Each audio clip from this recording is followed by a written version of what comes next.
3 things that hinder God's available possibilities. இதை குறித்து இன்றைக்கு நம்ம கவனிக்க போகிறோம். 3 things that hinder God's available possibilities. நான் இன்றைக்கி இந்த ஃபஸ்ட்டு செஷன் முடிச்சுட்டு உட்காந்த உடனே எனக்கு இந்த தாட் உடனே மனசில் ஆண்டர் கொடுத்தாரு. ஸோ அதை உடனே நான் டைப் பண்ணி நான் sent it back home and they were able to send some slides so you can follow me easily.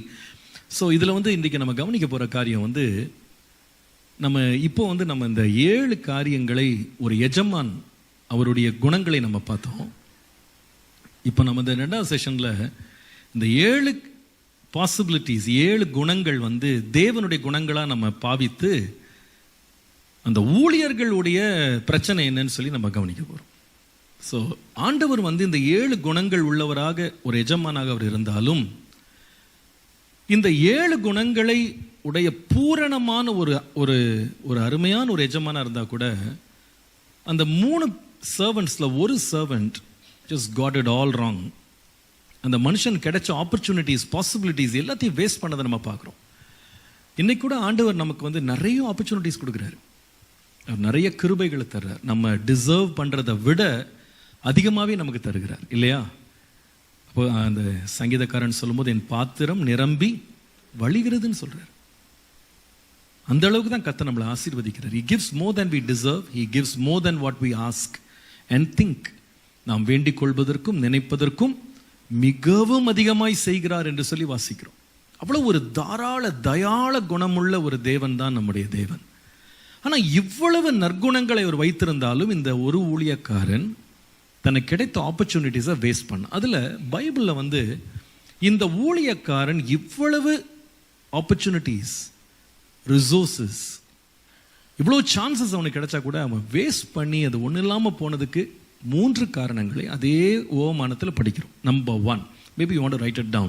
The first and the most important thing that we need to be very cautious is laziness.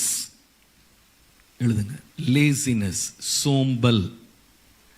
laziness. மத்தேயு 25:26, 25-26 Matthew. அவனுடைய எஜமான் பிரதியுத்தரமாக பொல்லாதவனும் சோம்பலுமான ஊழியக்காரனே. என்ன ஊழியக்காரன்? ஆமா, சோம்பலான ஊழியக்காரன். அப்போ ஊழியக்காரர்கள் கூட யாரா இருக்கலாம்?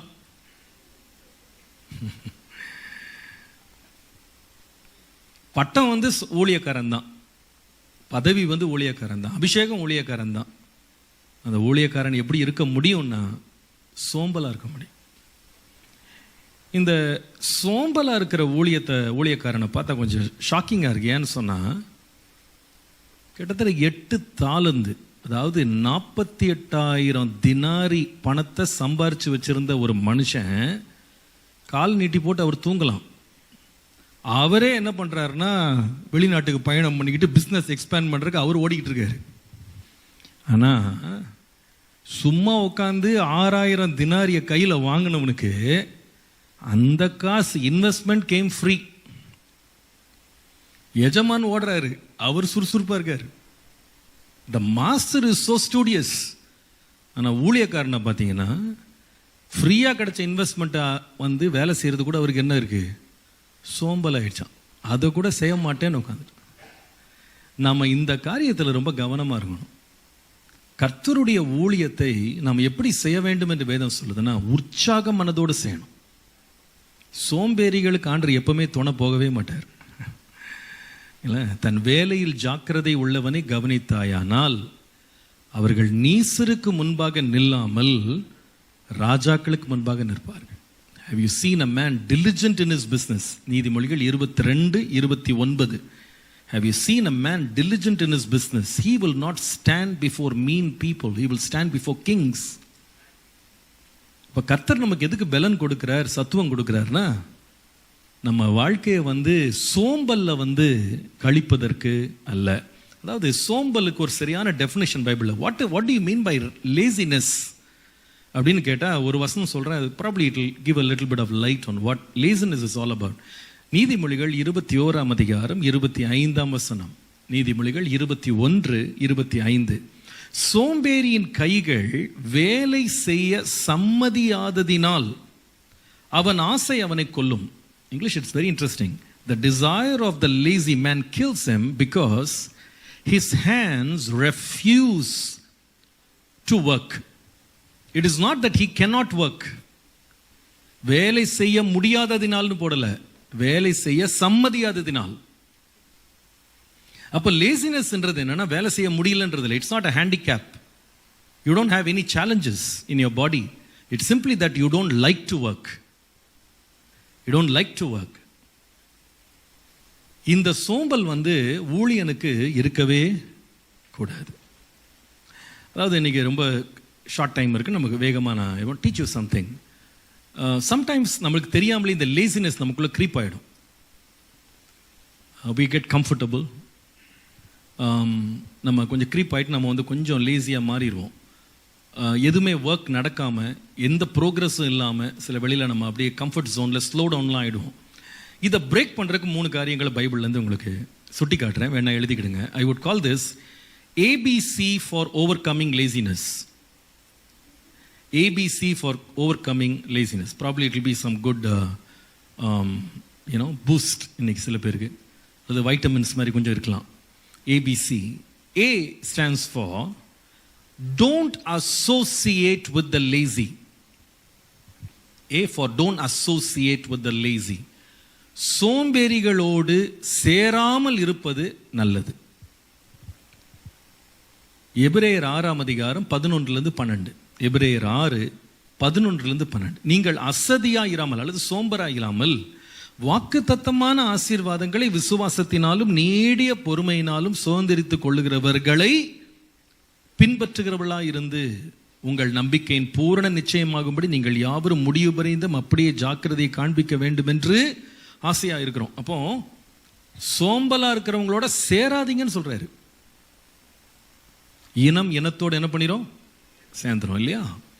அப்போ நம்ம சோம்பலா நமக்கு ஒரு ஃபீலிங் இருக்குன்னா, உற்சாகமா ஓடுறவங்களோட சேர்ந்துட்டா நமக்கு கொஞ்சம் எனர்ஜி வந்துடும்.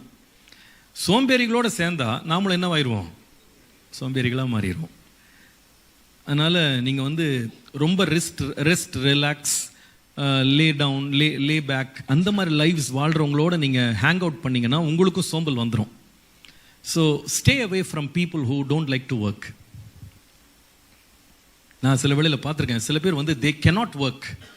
இன்னைக்கு ஒரு தம்பி கூட பாஸ்டர் ஏரன் ஒரு ஜெபம் பண்ணார். அப்போ அவர் he mention something very interesting. அவர் ப்ரேயர் பண்ணும்போது I was just listening to his prayer. அப்போ அவர் ஒரு வார்த்தை அப்படியே ஒரு பாசிங்கில் சொன்னார். அவர் சொன்னார், ஆண்டவரே சில ஊழியர்களுக்கு நாங்கள் ஜெபம் பண்ணுறோம்னு சொல்லும்போது அவர் சொன்னார், வல்லமையால் தேவனுடைய வல்லமையினால் நிறைந்து ஆனால் ஊழியம் செய்ய முடியாமல் படுத்த படுக்கையாக இருக்கிற எங்கள் பரிசுத்தவான்களுக்காக நாங்கள் ஜெபம் பண்ணுறோம்னு சொன்னார். இது 100% உண்மை.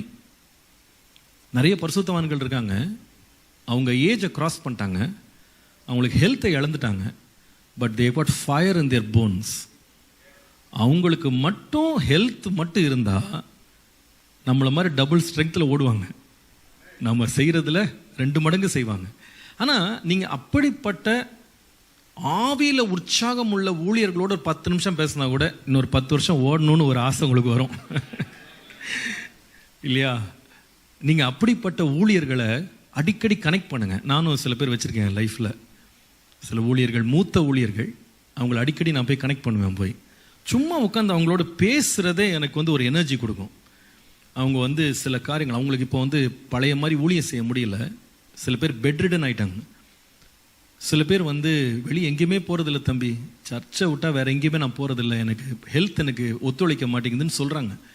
ஆனால் அவங்களுக்கு இருக்கிற பேஷன், அவங்களுக்கு இருக்கிற விஷன்லாம் பார்க்கும்போது அவங்ககிட்ட ஒரு 10 நிமிஷம் பேசினா கூட it feels like they light me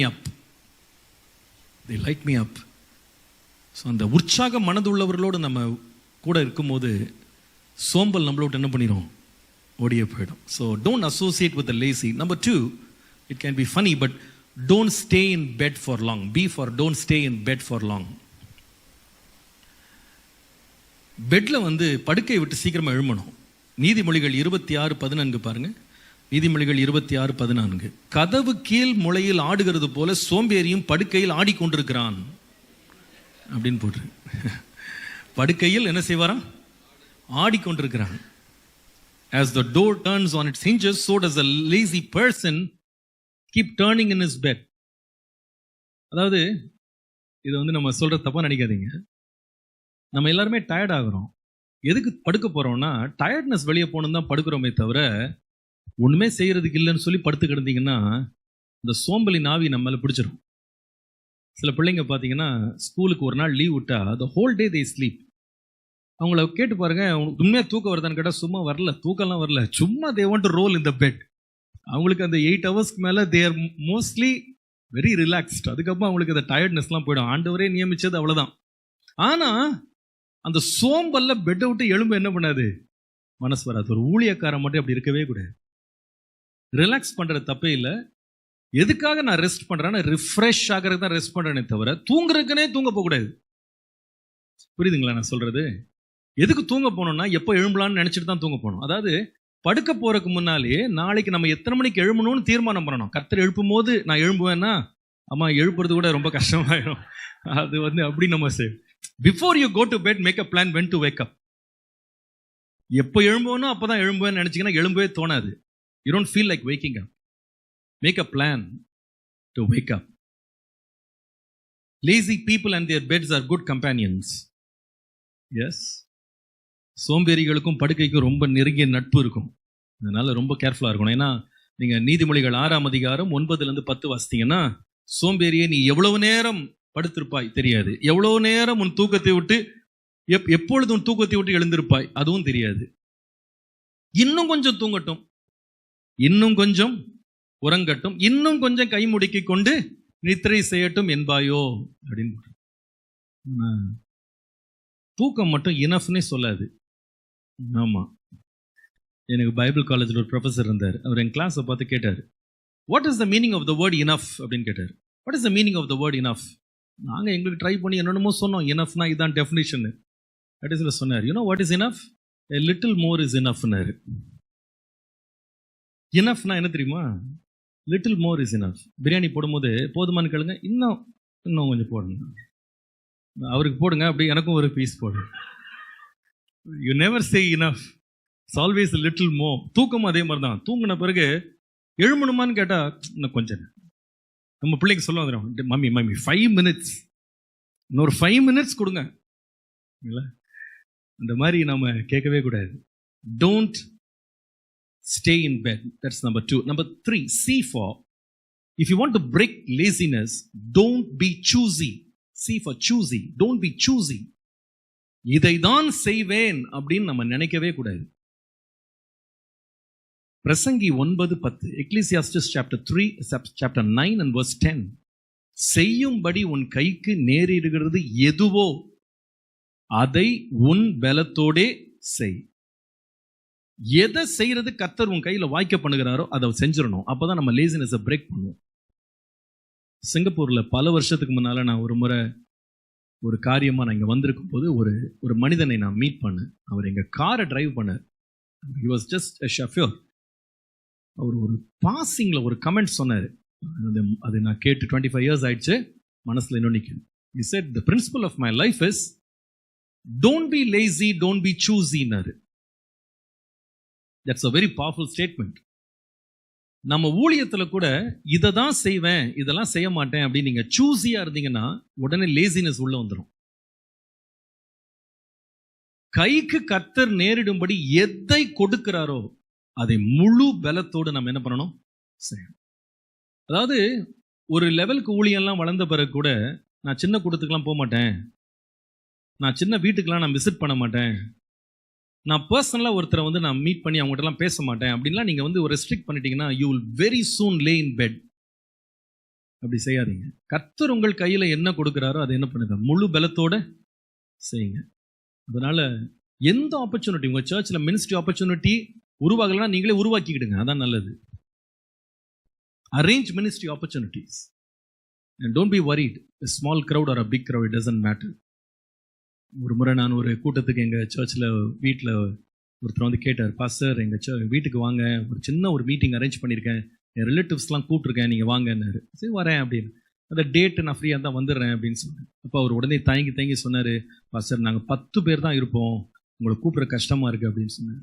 நான் சொன்னேன், இதில் என்ன கஷ்டம் இருக்குன்னு. இல்லை நீங்கள் இவ்வளோ பெரிய சர்ச்சில் பேசுகிறீங்க, 10 பேர் தான் எங்கள் வீட்டில் இருப்போம். நான் சொன்னேன், 2 பேர் என் நாமத்தினால ஒருமனப்பட்டா நானே வந்துடுறேன்னு இயேசு சொன்னாரு. இயேசுவே 2 பேர் இருக்கும்போது வந்துடுறாருன்னா நான் வர்றதுக்கு என்ன, 10 பேர் இருக்காங்களே, ரொம்ப ஜாஸ்தி எனக்கு என்ன. ஸோ நாம வந்து அந்த மாதிரி ஏதாவது ஒரு ரெஸ்ட்ரிக்ஷன்ஸ் வச்சுட்டு don't become choosy in ministry. எது கிடைத்தாலும் கை நேரிடும்படி கர்த்தர் செய்கிற எல்லாவற்றுக்கும் நம்ம உடனே ஓடும்போது பாருங்க, அந்த சோம்பலின் ஆவியை நம்ம என்ன செய்ய முடியும், முறிக்க முடியும். இப்போ இந்த மனுஷனுக்கு ஆண்டவர் வந்து 6000 நாள் சம்பளத்தை கையில கொடுத்தா கூட அவன் எழுந்து வேலை செய்யாம சும்மா உட்கார்ந்ததுக்கு காரணம் என்னன்னு கேட்டா, செய்ய முடியாததுனால இல்ல. The first reason is laziness. ஒரு ஊழியக்காரனுக்கு இருக்கக்கூடாத ஒரு சுபாவம் என்னது சொல்லுங்க? லேசினஸ். சில கண்ட்ரிஸ்க்கு போகும்போது, ஸ்பெஷலாக மிடில் ஈஸ்ட்லாம் போகும்போது சில விசுவாசிகள் வந்து சொல்லுவாங்க, மோஸ்ட்லி நம்ம ஊர்லேருந்து வர்றவங்க எல்லாம், வேலை செய்கிறவங்கலாம் பார்த்தீங்கன்னா மெடிக்கல் ஃபீல்டில் தான் வராங்க. அப்போ அவங்க மோஸ்ட்லி நர்சஸ் இந்த மாதிரி இருக்காங்க. அப்போ அவங்க சொல்லுவாங்க, பாஸ்டர் ஐம் ஆன் கால்னுவாங்க. ஆன் கால்னு அர்த்தம் என்ன? எத்தனை மணிக்கு கால் வந்தால் நான் ரெடியாக இருக்கணும், I have to go and fill in. நான் வந்து உடனே போய் அட்டன் பண்ணணும் அப்படின்னு. ஒரு உலகத்துக்கு வேலை செய்கிற ஒரு மனுஷனே ஆன் காலில் இருக்காங்க அப்படின்னா, கர்த்தருடைய ஊழியத்தை செய்கிற நம்ம அசதியாக இருக்கவே, on call all the time, on call. Be ready to serve, ready to preach in season, out of season. எப்பொழுதும் ஊழியம் செய்து கொண்டே இருக்கணும். உங்களை எஸ்பெஷலாக யங்காக இருக்கிற பாஸ்டர்ஸ்க்கு நான் ரொம்ப என்கரேஜ் பண்ணுறேன். Find an opportunity to open up the doors God is giving you. ஆண்டவர் பணத்தை கையில் கொடுத்துருவார். 6000 தினாரி கையில் கொடுத்துட்டு பிளான்லாம் கொடுக்க மாட்டார். You work out your own plan. You work out your own plan. Resource கொடுத்துட்டேன், உனக்கு கிருபையை கொடுத்துட்டேன். You find out your own plan, how to serve me, how to make the best use of my money. இந்த ஐடியாலாம் ஆண்டவர் உட்காந்து plan போடலை, நீ உட்காந்து வேலை செய். ஆண்டவர் கிருபையில் for the past 25 years, every weekday I am in schools, school கேம்பஸஸ்ல போய் ஊழியம் செய்கிறேன். இன்றைக்கு வரைக்கும் செய்கிறேன். இத்தனை 1000 பேர் உள்ள பெரிய சபை இருக்கு. வீக்கெண்ட்ல மோஸ்ட்லாம் பிஸி, ஈவினிங்ஸ்ல ஜனங்க விசிட் பண்ண வராங்க, நானும் விசிட் பண்ண மீட்டிங்ஸ்லாம் போறேன். Mornings I am free. ஆண்டவர் கிருபையினால 1998 என்னுடைய ஓன் ஸ்கூல்ல போய் மினிஸ்ட்ரி ஆரம்பிச்சேன். அது ஒரு சின்ன ஆப்பர்ச்சுனிட்டி ஓப்பன் ஆச்சு. அப்போ தான் மினிஸ்ட்ரிக்கு வந்திருந்தேன். ஆப்பர்ச்சுனிட்டி ஓப்பன் ஆச்சு. 30 பாய்ஸ் வந்திருந்தாங்க அந்த கிளாஸ்க்கு. வீக்லி ஒன்ஸ் அந்த ஊழியத்தை ஆரம்பித்து ஆண்டவர் கிருபையினால் அதில் உண்மையாக போய் ஒவ்வொரு வாரமும் போய் ஊழியம் செய்ய ஆரம்பித்தேன். இன்றைக்கு ஆண்டவர் கிருபையினால் ஒரு வாரத்துக்கு 10,000 மாணவர்களை பள்ளிக்கூடங்களில் சந்திக்கிறேன். எவ்ரி வீக் ஆண்டவர் கிருபையினால். அதில் 95% வந்து நான் கிறிஸ்டியன்ஸ். எத்தனையோ பிள்ளைங்க அதில் ரட்சிக்கப்பட்டு ஞானஸ்தானம் பெற்று எங்கள் சபையின் விசுவாசிகளாக மாறிட்டாங்க. சில பிள்ளைங்க மிஷினரிகளாக மாறிட்டாங்க. இல்லை பெரிய கிரியைகள் ஆண்டவர் செய்கிறார். இதெல்லாம் வந்து ஆண்டவர் ஒரு ஆப்பர்ச்சுனிட்டி வச்சுட்டு தான் இருக்காரு. நம்ம வந்து இப்போ நான் அதுக்காக எல்லாருமே நாளைக்கு ஸ்கூல் கிளம்பி போங்க நான் சொல்லலை. So all I'm saying is the opportunity is very ripe. Don't say I don't have any ministry அப்படி மட்டும் சொல்லாதீங்க. மினிஸ்ட்ரியே இல்லையா, ஒரு பேக்கில் ட்ராக்ட்ஸை போட்டு வெளியே எடுத்து போய் ட்ராக்ட்ஸ் கொடுங்க. Go and do it. Zoom meetings organise பண்ணுங்க. உங்க யங் பீப்புளை ஏர்லி மார்னிங் 6 to 7 ஒரு மீட்டிங்கை ரெடி பண்ணுங்க. Ask the Lord for ideas, he will give you. நீங்க சோம்பலா உட்கார்ந்துட்டு இருந்தா மினிஸ்ட்ரி வளரவே வளராது. சுறுசுறுப்புள்ளவனாக நம்ம இருக்க வேண்டியது ரொம்ப ரொம்ப அவசியம். கர்த்தருடைய ஊழியத்தை அசதியாய் செய்கிறவன் சபிக்கப்பட்டவன் போட்டிருக்கு. அசதியா எதுக்கு ஆண்டவர் எனக்கு எனர்ஜி கொடுத்தாரு, எதுக்கு இந்த அபிஷேகம் கொடுத்தாரு? கர்த்தருக்கா ஓடணும். அல்லேலூயா. கடைசி வரைக்கும் ஓடணும். அந்த உற்சாக ஊழியம் ரொம்ப ரொம்ப அவசியம். ஒரு முறை தேவதாசன் ஒரு ஐயா, எங்கள் சர்ச்சுக்கு ரொம்ப வயசானவங்க நிறைய பேருக்கு பழைய ஒரு தேவ மனுஷன். அவர் ஒரு முறை வந்து எங்கள் சர்ச்சில் ஒரு ஸ்டோரி சொன்னார். ஒரு நாள் அவருக்கு 80 வயது ஆகும்போது அவர் ஆண்டவர்கிட்ட ஜெபம் பண்ணாராம். ஆண்டவரே, எனக்கு இவ்வளோ வயசு ஆயிடுச்சு, இப்போலாம் எனக்கு போக முடியல, நடக்க முடியல, எனக்கு கஷ்டமாக இருக்குது, இனிமேல் நான் ஊழியத்துக்குலாம் போகல, நான் வீட்டிலேயே நான் ரெஸ்ட் பண்ணுறேன், நான் வந்து ரிட்டையர்ட் ஆகிடுறேன் அப்படின்னு சொன்னாராம். சொல்லிட்டு ஜெபம் பண்ணிட்டு அன்னைக்கு அவருக்கு வந்து பக்கத்தில் ஒரு கடைக்கு போகணும்னு சொல்லி அவர் கடைக்கு போகிறதுக்காக அவர் வெளியே போகும்போது எதிரில் ஒரு மாட்டு வண்டி வந்துச்சு. அந்த மாட்டு வண்டி நடந்து வந்துட்டு இருந்தது. திடீர்னு அந்த மாடு அப்படியே விழுந்துருச்சான். விழுந்தது அப்படியே வாயிலேருந்து நுர தள்ளுதான். அதாவது அதுக்கு என்னன்னா, அது உயிர் போகுது, அது சாக போகுது. அப்போ அந்த மாடு நடத்திட்டு வர அந்த வண்டிக்காரன் இது சாக போகுதுன்னு தெரியாம பின்னாடி அந்த லேஷை வச்சு அடிச்சுட்டே இருக்கானா, போட்டு வார வச்சு அடிக்கிறானா. அது அடிச்சு கண்ணு அடிச்சிட்டு இருக்கும்போது கண்ணெல்லாம் பிதுங்கி வெளியே வரும்போது அது வந்து இவர் அதை பார்த்துட்டு இருக்கும்போது அந்த மாட்டு கண்ணு வந்து இவர்கிட்ட பேசின மாதிரி இருந்துச்சான். அது என்ன சொல்லிச்சான், நான் இன்னும் ஒரு சில நிமிஷத்துல சாவ போறேன், ஆனா சாகிற வரைக்கும் என் எஜமானுக்கு நான் ஊழியம் செஞ்சுட்டு தான் செத்தேன், நீ செய்வியான்னு கேட்டுச்சான். அவ்வளவுதான், அவர் ரிட்டையர் ஆகிற பிளானை தூக்கி போட்டு அவர் சாகிற வரைக்கும் கர்த்தருக்காக ஓடினாரு. என்னுடைய டேடி நான் பார்த்தேன். எங்கள் டேடி வந்து உங்களுக்கு எல்லாருக்கும் தெரியும், நீங்கள் உங்களோட ஊழியங்களால் ஆசீர்வதிக்கப்பட்டிருக்கீங்க. 75 இயர்ஸ் அவங்க பர்த்டே கொண்டாடணும், ஜூனில் கொண்டாடணும். நவம்பரில் வந்து he was stuck with Covid. 3 டேஸில் ஹாஸ்பிட்டலோடு திரும்பி வந்துடுவேன்னு சொன்ன என்னுடைய அப்பா வந்து 65 டேஸ் வென்டிலேட்டருக்குள்ளே இருந்தாங்க. 95% அவங்களுடைய லங்ஸ் வந்து டேமேஜ் ஆயிடுச்சு. ப்ரீத் பண்ணுறதே ஒரு பெரிய சேலஞ்சாக மாறிடுச்சு. 24 hours ஆன் ஆக்சிஜன் சப்போர்ட், இல்லைன்னா அவங்க உயிர் பிழைக்க முடியாது, அந்த மாதிரி ஆயிட்டாங்க. ரொம்ப மோசமாகி ஹாஸ்பிட்டல்லேருந்து வெளியே வந்தாங்க. அதுக்கு மெதுவாக அவங்களுக்கு நாங்கள் ட்ரீட்மெண்ட் கொடுத்து கொஞ்சம் கொஞ்சமாக அவங்க ஸ்ட்ரென்தன் ஆகிட்டாங்க. அதுக்கப்புறமா எழுந்து உட்காடுறது, ரைஸ் டியூப்லேருந்து சாப்பிட ஆரம்பித்தாங்க. இப்படிலாம் கொஞ்சம் கொஞ்சமாக கொஞ்சம் ஸ்ட்ரென்த் வந்த உடனே எனக்கு ஆண்டவர் வார்த்தை கொடுத்துட்டாரு, நான் பிரசங்கம் பண்ணணும் அப்படி. அப்பா இது என்னப்பா நீங்கள் இப்படி பேசுகிறீங்க, நீங்கள் இப்படி ஆக்சிஜன் சப்போர்ட்டில் இருந்துட்டு என்ன பிரசங்கம் பண்ண? இல்லை பேசிடணும். உட்கார வச்சு கேமராஸ் தான் செட் பண்ணிடுவோம் வீட்டில். மூச்சு மேலேயும் கீழே எழுப்போம். அந்த கேமரா வச்சுட்டு 10 நிமிஷம் பேசுவாங்க. பேசி முடிச்சோடனே நம்ம இருமல் ஆரம்பிச்சிடும், அவ்வளோதான். உடனே திருப்பி சக்ஷன் போடுவோம், திருப்பி ஒரு 10 நிமிஷம் பேசுவாங்க. அன்னைக்கு தான் ரெக்கார்டிங் முடிஞ்சிருச்சு. அடுத்த நாள் திருப்பி உட்காருவாங்க, அடுத்த 20 மினிட்ஸ் பேசுவாங்க. இப்படி 3 நாள் 4 நாள் சேர்ந்து ஒரு பிரசங்கம் ரெக்கார்ட் பண்ணுவோம். அந்த ரெக்கார்டிங் பண்ணி நடுவில் மூச்சு அப்படி இழுக்கும் சவுண்டு. அந்த சவுண்டை கட் பண்ணுறதுக்கு தனியாக ஒரு எடிட்டிங் வச்சு கட் பண்ணும். சண்டே சர்வீஸில் போடுறோம். இந்த மாதிரி 3 வருஷம் பிரசங்கம் பண்ண. அப்பப்போ ஒரு பிரசங்கம் வரும். ஒரு நாள் எங்கள் டாக்டர் எங்களை ரொம்ப, அதுக்கப்புறமா மாஸ்க் எடுத்துகிட்டு பேச முடியாத மாதிரி ஆயிடுச்சு. அப்போ வந்து அந்த ஆக்சிஜன் டியூப் வச்சுக்கிட்டே பேச ஆரம்பிச்சாங்க. அப்போ எங்கள் டாக்டர், எங்கள் சர்ச் பெலிவர் தான் வந்து என்னை ஒரு நாள் திட்டார்.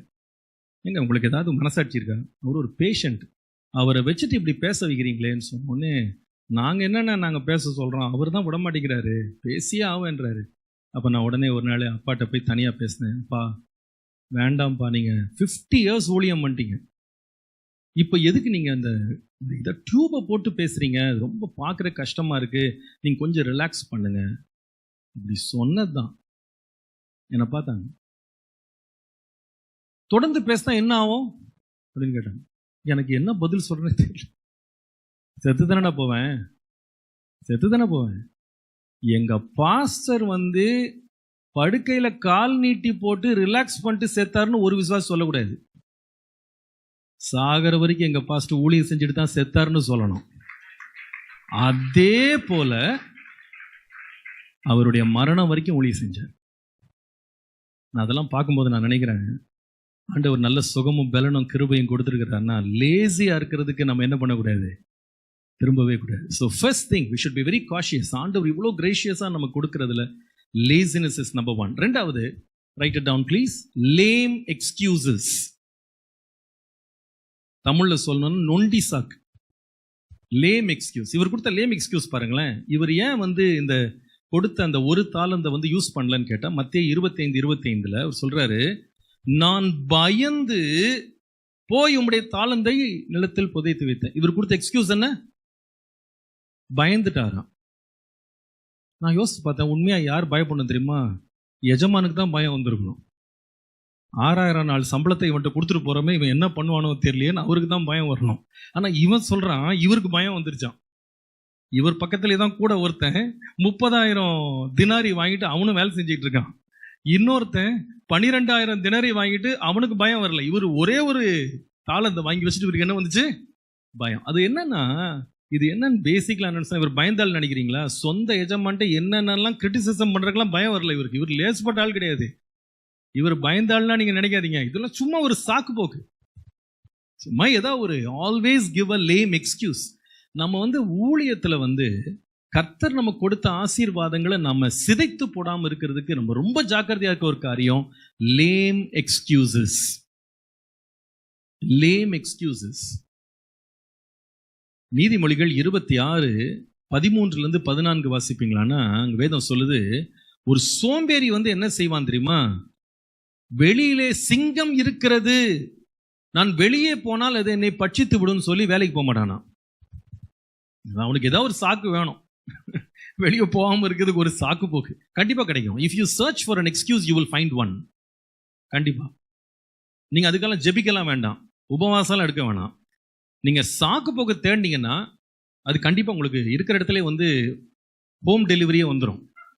அதனால சாக்கு போக்கு மட்டும் நீங்க தயவுசெய்து உங்க லைஃப்ல வந்து நீங்க கொள்ளாதீங்க. அது ரொம்ப ரொம்ப ஆபத்தானது. ஒரு முறை ஒரு மனுஷன் வந்து வேலைக்கே போகாம எனக்கு சிக்கா இருக்கேன்னு வீட்டிலேயே படுத்து கிடந்தானா. அப்போ அவங்க பேரண்ட்ஸ்லாம் அவன்கிட்ட சொல்லி, நீ இப்படியே படுத்து இருக்கியே, வேலைக்கு போக மாட்டேங்கிற, நீ ஒரு டாக்டரை போய் பார்த்து என்னதான் உனக்கு பிரச்சனைன்னு சொல்லி ஒழுங்கா பார்த்துறேன்னு சிக்கா இருக்கேன்னு சொல்லிட்டே இருந்தானா. அப்போ அந்த டாக்டர்கிட்ட போனோடனே டாக்டர் ஃபுல்லாக டெஸ்ட் ரன் பண்ணாராம். எல்லா டெஸ்ட்லாம் ரன் பண்ணிட்டு 2 days நீ டெஸ்ட் ரிசல்ட்டோட வந்துருப்பா அப்படின்னு சொல்லி சொன்னால் இவனும் போய் நின்றுருக்கான். நின்ன உடனே சொன்னான், நான் டாக்டர் எனக்கு வந்து மெடிக்கலாக எந்த டேர்ம்லாம் சொல்லாதீங்க, இன்னைக்கு காம்ப்ளிகேட்டடாக உங்களுடைய டெர்மினாலஜிலாம் சொல்லாதீங்க, எனக்கு என்ன பிரச்சனைன்றதை பிளெயின் இங்கிலீஷில் சொல்லுங்க அப்படின்னு. அவர் சொன்னாராம், பிளெயின் இங்கிலீஷில் சொல்லணுமா, you are just simply so லேசின்னாராம். அதான் உன்னோட டயக்னோசிஸ், சிம்பிளி லேசி. அப்போ உடனே அவன் சொன்னானா, அப்போனா ஏதாவது ஒரு மெடிக்கல் டேர்ம் இருந்தால் காம்ப்ளிகேட்டடாக ஒரு டேர்ம் சொல்லுங்க, நான் வீட்டில் போய் இதை சொல்லணும் நானா. ஆக மொத்தம் இவன் என்ன செய்ய மாட்டான், வேலை செய்ய மாட்டான். இப்போ நம்ம வாழ்க்கையில வந்து இந்த லேம் எக்ஸ்கியூசஸ்க்கு வந்து நம்ம இடம் கொடுக்கவே கூடாது. If you seek an excuse you will find one. இவன் வந்து பயந்துருக்கிறேன்னு வேலைக்கு போகல. ஊழியத்தில் பிரச்சனைகள் வரதான் செய்யும், ஊழியத்தில் போராட்டங்கள் இருக்கதான் செய்யும், தடைகள் இருக்கதான் செய்யும், உபத்திரம் இருக்கதான் செய்யும், அசட்டைகள் இருக்கதான் செய்யும், அவமானங்கள் இருக்கதான் செய்யும். In fact no excuse can stop you and me. எந்த எக்ஸ்கியூஸுமே நம்ம கொடுக்க முடியாது. என்னவா இருந்தாலும் தொடர்ந்து ஓடணும், அவ்வளவுதான். நிந்தித்தாலும் அவமானப்படுத்தினாலும் ஏற்றுக்கொண்டாலும் ஏற்றுக்கொள்ளாவிட்டாலும் இல்லை, என்ன நிலையில வந்தாலும் நம்ம தொடர்ந்து நம்ம செய்யறத செஞ்சுட்டே இருக்கணும். சோர்ந்து போகிறதுக்கெல்லாம் நம்ம வந்து எந்த எக்ஸ்கியூஸுமே ஆண்டவர்கிட்ட கொடுக்கவே முடியாதுன்னா, ஆண்டவர் எக்ஸ்கியூஸ் கொடுக்கவே இல்லை. He never saw excuses. He kept running. In fact, Nazareth ஊர் தான் ஒரு ரொம்ப டஃப்பான ஒரு ஊர். அந்த ஊர்ல வந்து அவரை ஏற்றுக்கொள்ளவே இல்லை. ஆனால் வேதம் சொல்கிறது, அங்க கூட சில பேர் அற்புதத்தினால அவர் என்ன பண்ணாரா, அவர் வந்து தொட்டாருன்னு சொல்லி பாடுறோம். அங்கேயும் வந்து ஜெபாலயத்தில் நின்று பிரசங்கம் பண்ணியிருக்காரு. In the most hostile of places, he could have found an easy excuse to run away. நான் ஓடல. He kept on working. No lame excuses. No lame excuses. தான் நீங்க அப்போஸ்தலர் நடவடிக்கைகள் 20ஆம் அதிகாரம் 22 24. Apostle Acts of Apostles chapter 20 22 to 24. Apostle Paul சொல்றாரு, நான் போகிற இடத்துல எல்லாம் பரிசுத்த ஆவியானவர் விளம்புறார். என்ன விளம்புறாருன்னா, கட்டுகளும் காவலும் உபத்திரம் உனக்கு இருக்கிறது என்று பரிசுத்த ஆவியானவர் சொன்னார். இதுக்கு மேல என்ன வேணும்? பரிசுத்த ஆவியானவர் சொன்னா இவர் சொல்றாரு, ஆகிலும் இவைகள் ஒன்றை குறித்தும் நான் கவலைப்படேன், என் பிராணனையும் அருமையாய் எண்ணேன், என் ஓட்டத்தை சந்தோஷத்தோட முடிக்கவும் கிறிஸ்து இயேசுவினிடத்தில் நான் பெற்ற ஊழியத்தை நிறைவேற்றவுமே விரும்புகிறேன். அப்படின்னா, even if the Holy Spirit reveals to you that you are going to have persecution, you still don't have any excuses to stop ministering. Even in the face of God revealing to you that there are problems waiting for you, your response should be, none of these things move me. Neither do I count my life dear to myself. I just want to finish the ministry that God has given to me. Hallelujah. So that's the second one.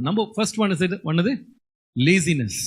Be cautious. ரெண்டாவது, ஆண்டவர் நமக்காக open பண்ற பாசிபிலிட்டிஸை hinder பண்ற ரெண்டாவது வந்து lame excuses. Third one, the third and the most important thing I think is having a low life. Having a low life. மூணாவது, this can actually hinder the blessings and the opportunities God is opening for us. Having a low life. இந்த low life நான் எங்க பார்க்கிறேன் அப்படின்னா, Matthew chapter 25 to 27. அதுல பாத்தீங்கன்னா, of course இவன் சொல்லுகிறான், எனக்கு பயமாயிடுச்சு. அது ஒரு வேலிட் எக்ஸ்கியூஸ்னே வச்சுக்கலாமே, நான் பயந்துட்டேன். ஆனா தாளந்து வாங்கிட்டான். 6,000 தினாரை கையில கிடைச்சிருச்சு. பயந்துட்டேன்னு சொல்றான். பயந்தவன் என்ன செஞ்சிருக்கலாம்னா, ஒரு ஆப்ஷன் என்னன்னா, ஏற்கனவே 5 வாங்கிட்டு ஒருத்தன் வேலை செஞ்சுட்டு இருக்கான், 2 வாங்கி ஒருத்தன் வேலை செஞ்சுட்டு இருக்கான், அவன்கிட்டயாவது கொடுத்துருக்கலாம். நீ சேர்த்து நீயும் கொஞ்சம் இன்வெஸ்ட்மெண்ட் இன்க்ரீஸ் பண்ணிக்கோன்னு கொடுத்துருக்கலாம். அல்லது எஜமான் சொல்றாரு, at least you put it in the bank. பேங்க்ல போட்டுருந்தா இன்ட்ரெஸ்டோடையாவது நான் வாங்கியிருப்பேன்றார். ஆனா இவன் அதை கூட, அதாவது த லீஸ்ட் வேலையே செய்யாம இன்ட்ரெஸ்ட்ல சும்மா வாங்கி சம்பாதிக்கிறத விட்டுட்டு, he took money and dug inside the earth. In other words, A man with no vision. என்னை பொறுத்த வரைக்கும் நான் சொல்லணும்னா, நான் வேதத்தை படிச்சதுல நான் சொல்றேன், the most poor person, the poorest person in the world is not someone without money. The poorest person on earth is somebody without a vision. உலகத்திலேயே ஏழை காசு இல்லாதவன் இல்ல, தரிசனம் இல்லாதவன் தான் ஏழை. நமக்கு தரிசனம் இருக்குமானால் நமக்கு என்ன பிரச்சனை இருந்தாலும் நம்ம முன்னேறுவோம். இவனுக்கு பிரச்சனை என்னன்னா, காசு கையில இருந்துச்சு, நோ விஷன். ஒரு லீஸ்ட் ஒரு பேங்க்ல போட்டு அதுல இருந்து இன்ட்ரெஸ்ட் எடுக்கணும்ன்ற ஒரு விஷன் கூட அவனுக்கு இல்ல. I think even God cannot help such people. Very sad.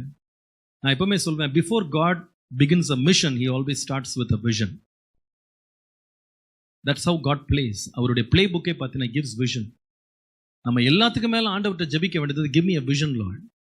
இன்னைக்கு அந்த சவுல் சடுதி ஒளியினால் தாக்கப்பட்டு கீழே விழுந்த உடனே, the first encounter with Jesus, the very first thing he asked is, who are you Lord? நீங்க யார் ஆண்டவரேன்னு கேட்டா, once he ensured that it was Jesus who was talking, இயேசு பேசுகிறான்னு கேட்டோட, the very next question, in fact the most important question he asks, what do you want me to do? நான் என்ன செய்ய வேண்டும் என்று இருக்கிறீர்? இந்த வார்த்தையை நம்ம தேவன்கிட்ட கேட்காம நம்ம போயிடவே கூடாது. நான் என்ன செய்யணும் இருக்கீங்க ஆண்டவரே? what am I supposed to do? tell me what to do. உடனே ஆண்டவர் சொல்றாரு, நீ உள்ள போனா உனக்கு எல்லாம் உனக்கு சொல்லப்படும். உள்ள போனா அனனியாவை ஆண்டவர் ஏற்கனவே அனுப்பி வச்சிருந்தார். அவன் ராஜாக்களுக்கும் புறஜாதிகளுக்கும் சுவிசேஷத்தை அறிவிக்கும்படி நான் தெரிந்து கொண்ட பாத்திரம். So God always sends a vision. நீங்க ஆபிரகாம் எடுத்துட்டீங்கன்னா, before God set him on a mission, he gave him a vision. வெளியில பார், வானத்தை அண்ணாந்து பார், நட்சத்திரங்களை எண்ண முடியுமான எண்ண, உன் சந்ததி எப்படி இருக்கும். விஷனை ஃபர்ஸ்ட் காஸ்ட் பண்ணாரு. மரியாளை சந்தித்த தேவதூதனை பாருங்க, ஃபர்ஸ்ட் விஷன் தான். அதுக்கப்புறமா தான் மிஷன்.